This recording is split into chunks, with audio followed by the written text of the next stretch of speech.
عیسی مسیح برکت دهنده است. در عهد عتیق میگوید ناپاک اگر به پاک برسد آن را ناپاک میکند. اینی که در کلام خدا گفته.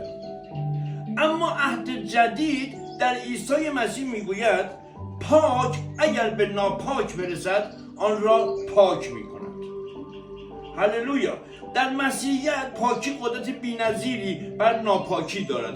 اگر عیسی مسیح به شما برسد تمام ناپاکی های شما را پاک می کند. این کاری است که قدرت مسیح انجام می دهد. برای همینی که میگه او را بغل کرد.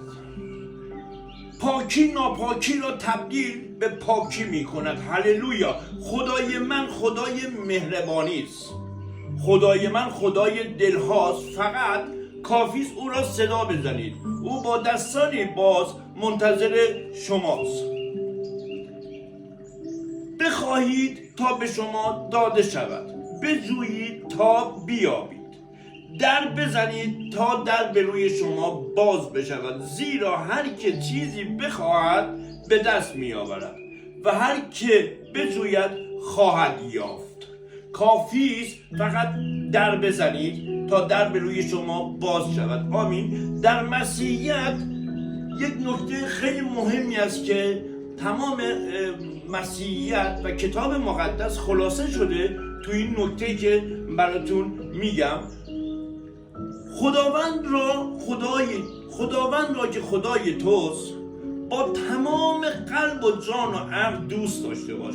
این اولین و مهمترین دستور خداست. دومین دستور مانند اولی مهم است.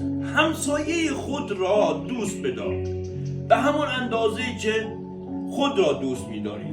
تمام احکام خدا و گفتار انبیا در این حکم خلاصه می‌شود و اگر شما این دو را انجام دهید در واقع همه را انجام دادید. آمین.